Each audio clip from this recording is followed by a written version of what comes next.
Snowballs, snow forts, and snowmen. We're talking about having fun with kids on this week's episode.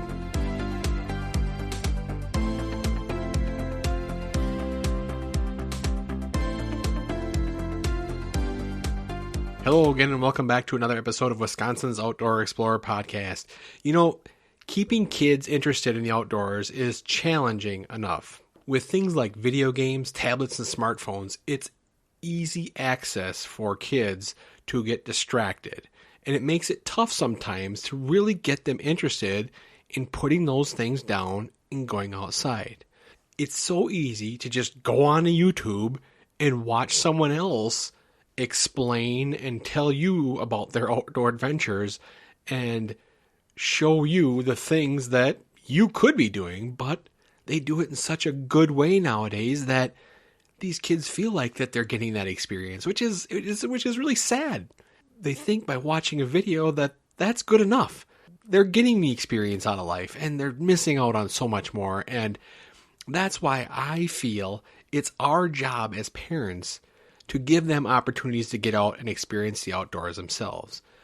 And I think once you do that, you see that they realize how much fun they're having and they want to do it again.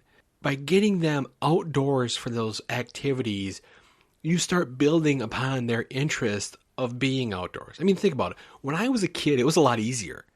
I mean, we didn't have all that stuff. So when my parents would say, get outside, we just went outside and figured it out. I mean, summer was so easy because sometimes we were outside as soon as the sun was coming up and we didn't come back in until it was, evening. And I think we need to start instilling that in our kids. And we have here in our household. There's times where I've just told the kids to get outside and enjoy the day, or even if it's winter, go outside and do something. And obviously, that's easier in the summer. You've got longer days. You don't need to bundle up. And, you just throw on some t-shirt and shorts, grab a bike, and you went.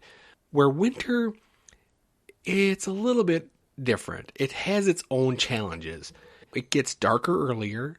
And that makes it a challenge for when the kids, depending on when they get home from school, maybe there is only a half an hour's worth of daylight left. And that limits their time outside, unless you've got a really well-lit area that they can play in. But most of the time when the sun goes down, it gets kind of cold. So getting kids out there during the week is a challenge.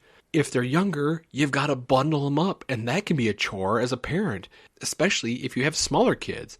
I mean, I think we can all relate to the scene from A Christmas Story where little Randy's getting all bundled up just to go to school. And sometimes parents just don't want to do all that work to get their kids ready to go outside for them to have to come back in 15 minutes because they have to go to the bathroom. And I think all of us parents have been there. Sometimes it is a little bit our fault that we don't get them outside enough and encourage them to go outside, because it can be a lot of work on us when we've already got a lot of work to do to begin with. That's why, as parents, it's really important for us to get out there and take some time and push our kids out the door a little bit, get them off the electronics, and get them to enjoy Wisconsin winter. The one thing that I repeat over and over is getting kids interested in the outdoors at an early age is really important. And I have seen this with my own kids. Just getting them outside for an hour really seems to improve their mood. It definitely improves their sleep. It's just that fresh air is just so good for them. If they've got siblings, they learn to interact with each other a little bit. If they've got neighborhood kids, they learn to interact with them. There's just so much good that can happen when they get outside and get them devices out of their hands. We do a good job at limiting screen time and making our kids go outside, but there are times you need to come up with things for them to do in order to keep them interested. It's cold out there. And if there's nothing to do, they get bored really quickly, get cold really quickly, and then they complain that it's cold. And honestly, if you don't have anything to do, being out in the cold is really just kind of miserable. Bundle up the kids and send them outside with a few of these ideas and tips to have them have a little fun in the snow this winter. Now, if you don't have kids, maybe you've got grandkids. Maybe you've got nieces or nephews, or maybe you know somebody that this could benefit. So please, I know some of you probably don't have kids around. I think it's important that we include our kids, especially the younger ones. We need to figure out ways to get them outside, and that's what Wisconsin's Outdoor Explorer is about, just finding ways for all of us to get outside. Whether you're 2 or whether you're 80, I want you to get outside and enjoy it, and that's why I wanted to focus today on getting kids outside and giving you some ideas so that they can enjoy the winter in Wisconsin.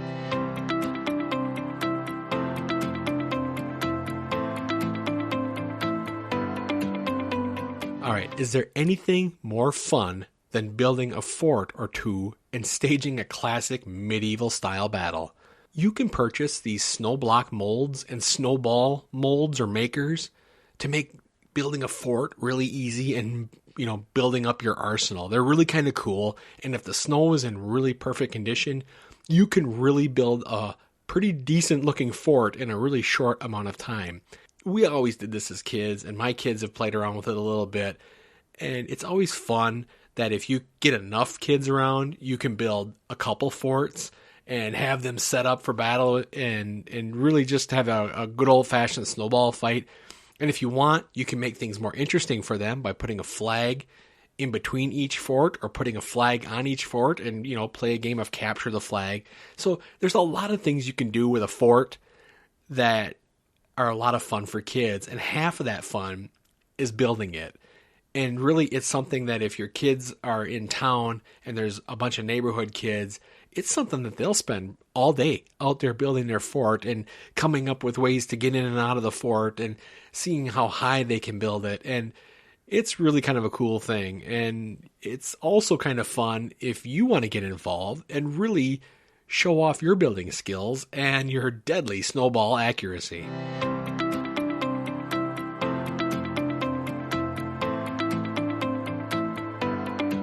Now, staying with our building theme, the most popular and widely known winter activity is always building a snowman.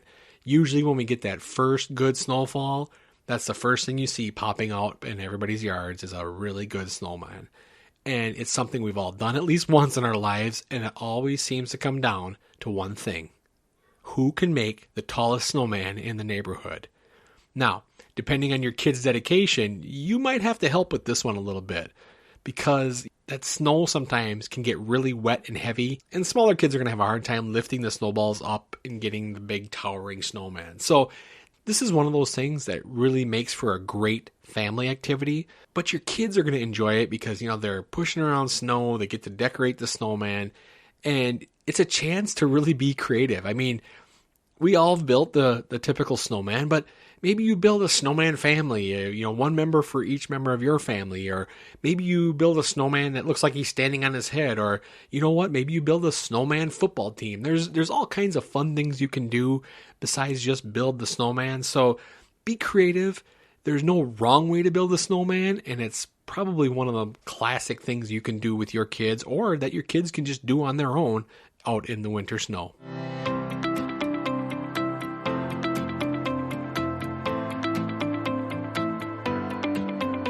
As a kid, I loved sledding. All the kids in our small town would gather at a popular hill, and we would sled all day. We would stage races. We would swap sleds to see which one was faster, or if this kid could get this one to go faster. And we would race, and we would just have so much fun. And it was just a big, basically neighborhood city kid gathering for us when I was a kid.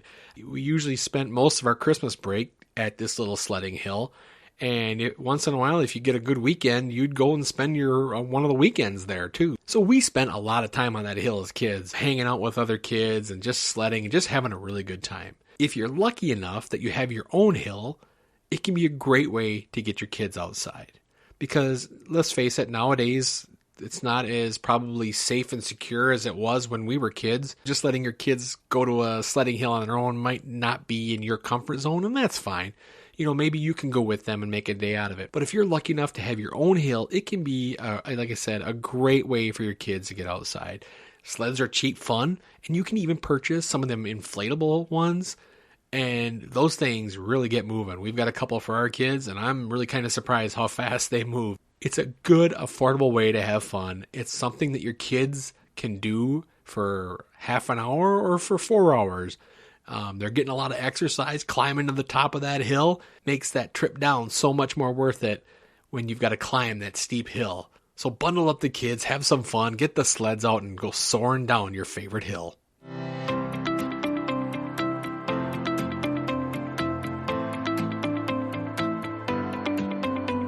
Now, depending on the age of your kids and their skill level, skiing is also a great way to get the whole family out and not just your kids.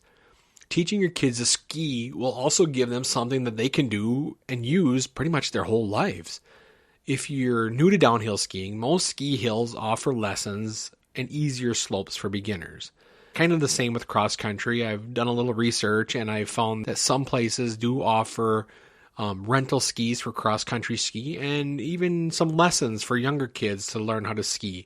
You don't have to invest a lot of money in skiing to start, and you can decide later on whether or not it's something that your kids like to do. Yes, it could be a little bit more cost involved in skiing, but it's something that I've seen a lot of families do together.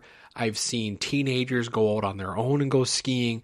Once they learn that skill of skiing and downhill skiing or cross-country skiing, it seems to be something that they enjoy doing, and they keep doing it winter after winter, and it's something that they actually look forward to doing each winter. If your kids are into skiing, or if you're interested in skiing or even snowboarding, go try it out. You could, like I said, you can rent the skis, you can rent the snowboards for the day, and who knows, maybe you'll become a skiing family and you'll enjoy it and the slopes. I mean, it can be a great experience for not only you, but for your kids as well.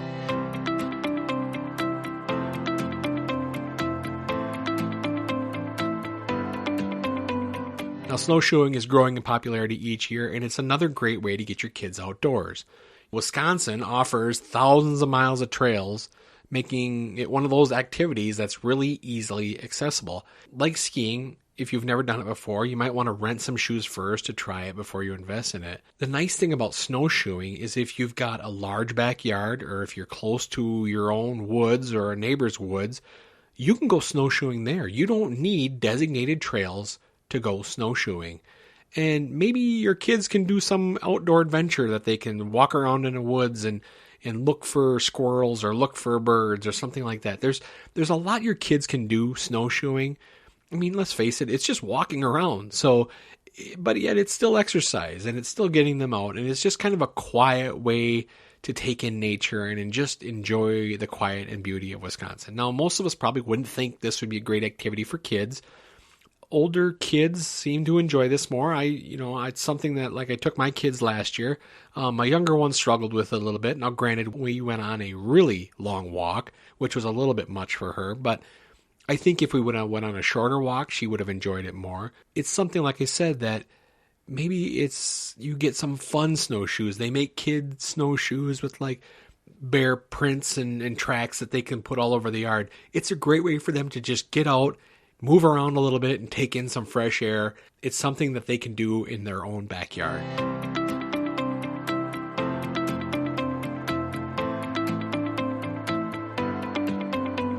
Now, this last tip, I'm going to be honest, I haven't tried it yet, but it's probably going to be something that we are definitely going to do in our family, and I think it could be a lot of fun for the kids, because I know my girls would really like this. You've probably all seen the sidewalk chalk, right? In the summertime, the kids get this big chalk, and they can go on sidewalks and draw and make up these really cool designs and stuff, and then, the rains come and wash it all away, and they start over. This one's kind of the same way, just a little bit different. Most of us complain about the bleakness of winter and how we miss seeing color, right? Well, now you can change that. I did a little research and I found that if you give your kids some spray bottles, fill them with water and a little bit of food coloring, you can let them turn that blank white canvas into a masterpiece. That's right, if you fill up a water bottle with food coloring in it, they can run around your yard and spray all that white snow and make it whatever they want to make it. It's just going to be so colorful and so beautiful that you might actually be surprised at what they can come up with. And you can fill different bottles with different colors and just let them go. Just let them use their imaginations to paint the snow in your yard. And I think what the best part about it is when it snows next time, it covers it all up and it starts all over again. This is one thing that I know my kids would love and that we'll probably definitely try. Now, obviously, if it's really cold, the water is going to freeze really fast. So, make sure that the temperature is appropriate. But it's something that just let them go. Give them some bottles, send them outside and see what they come up with. And I think they're going to have a lot of fun just having this huge canvas to paint on. Again, some water, some food coloring, and a spray bottle, and see where their imaginations take them. Honestly, it doesn't really matter what you do to get your kids outside this winter. Maybe you're going to a festival. Maybe you're just going to watch a snowmobile race. Whatever it is to get them outside is important. There are a lot of different activities and games they can do in the snow in your own backyard without you even having to leave. And I think if you just give them a little bit of time, you'll be surprised at what they can come up with. I know I'm always surprised too. My kids always kind of fight me a little bit when I tell them to get outside in the wintertime. But once you get them out there, they're fine. They have a lot of fun. They think of things to do. They play with the dog. They build forts. They build snowmen. They make little hills to go sledding down. They know how to have fun. They're no different than we were when we were kids. So get them outside. Let them enjoy that time. Tell them to put down the electronics and let their imaginations kind of carry them for a little bit. Who knows? Maybe you'll find yourself out there having a little fun again as one of Wisconsin's outdoor explorers. Thanks again for joining me. I'm your host, Jason, and I'll talk to you again next week. Thanks for listening to the Wisconsin's Outdoor Explorer podcast. For more great information about being an outdoor explorer, visit our website at wisconsinsoutdoorexplorer.com. Be sure to check out the blog page and follow us on social media. And don't forget to subscribe to this podcast wherever you listen to your favorite podcasts.